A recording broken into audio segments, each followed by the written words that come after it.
दोस्तों, पिछले part the final chapter में हमने देखा था कि जेसन आखिरकार मर गया था और उसे टॉमी जार्विस नाम के एक छोटे लड़के ने ख़त्म कर दिया था।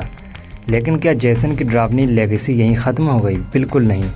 1985 में आया अगला part Friday the 13 new beginning हमें एक नई कातिल, नए ट्विस्ट और भी ज़्यादा ब्रूटल मर्डर्स दिखाता है। तो चलिए शुरू करते हैं इस डरावनी कहानी को। फिल्म की शुरुआत होती है टॉमी जार्विस से। अब वो बड़ा हो चुका है, लेकिन जेसन के डर से कभी उबर नहीं पाया। उसे हर रात बुरे सपने आते हैं। जेसन उसके सामने खड़ा होता है, हाथ में वही चाकू लिए, और धीरे धीरे उसकी ओर बढ़ता है। ये नाइटमेयर्स इतने रियल लगते हैं कि टॉमी को असल और ख्वाब में फ़र्क नहीं पड़ता। जेसन को मारने के बाद टॉमी का मेंटल हेल्थ बिगड़ जाता है, इसलिए उसे एक स्पेशल मेंटल इंस्टीट्यूशन में भेजा जाता है। यहाँ और ऐसे और भी इसी तरह के लोग रहते हैं, कुछ एग्रेसिव और कुछ इंट्रोवर्ट, और हर किसी को अपना अंधेरा पास्ट है। इंस्टीट्यूशन के स्टाफ का काम है उन्हें कंट्रोल करना और सोसाइटी में वापस लाने की कोशिश करना। लेकिन टॉमी ज़्यादातर चुप रहता है और अपने अंदर ही जेसन की यादों से लड़ता रहता है। कहानी का पहला बड़ा झटका तब आता है जब इंस्टीट्यूशन को एक ही पेशेंट को दूसरी बार लड़ाई लड़ने के दौरान मार दिया जाता है। लेकिन असली ट्विस्ट ये है कि उसके बाद अजीब अजीब हत्याएं शुरू हो जाती हैं। वही जेसन वाला तरीका, हॉकी मास्क पहने किलर और हाथ में तेज़ हथियार।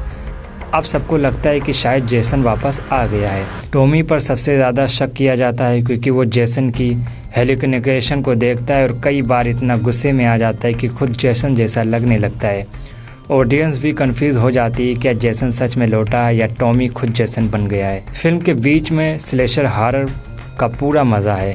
एक कपल को ब्रूटल तरीके से मारा जाता है, पेशेंट और स्टाफ को एक एक करके ख़त्म कर दिए जाते हैं। मास्क पहना हुआ किलर हर बार अचानक प्रकट होता है। एटमॉस्फेयर और बैकग्राउंड म्यूजिक डर को और ज़्यादा बढ़ा देता है।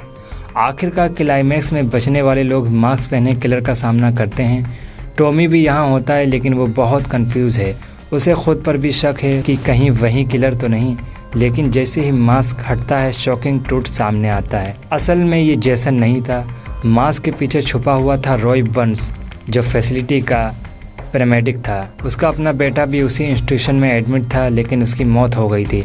अपने बेटे की मौत से पागल होकर रॉय ने जेसन की तरह मास्क पहना और सबको मारना शुरू कर दिया। यानी जेसन की मौत के बाद उसके नाम और डर ने एक और किलर को जन्म दिया। मूवी के आखिरी सीन सबसे ज़्यादा डरावने हैं। टॉमी अपने कमरे में बैठा होता है और जेसन की हेलुसिनेशन फिर से देखता है। वो इमेजिन करता है कि जेसन उसके सामने खड़ा है। अचानक टॉमी खुद जेसन का मास्क उठाता है और उसे पहन लेता है। कैमरा जूम होता है और सीक्वेंस यहीं ख़त्म होता है। क्या टॉमी सच में जेसन जैसा किलर बन जाएगा या सिर्फ उसका डर है? तो दोस्तों, ये थी फ्राइडे द 13 न्यू बिगिनिंग 1985। हमें दिखाती है कि जेसन का डर सिर्फ उसकी मौत तक सीमित नहीं था।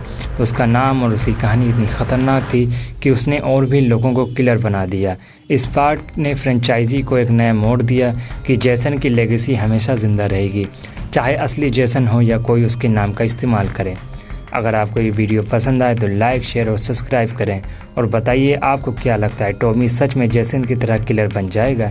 मिलते हैं अगले पार्ट में फ्राइडे द 13 जेसन लीव्स। यहाँ कहानी फिर से एक नया मोड़ लेती है।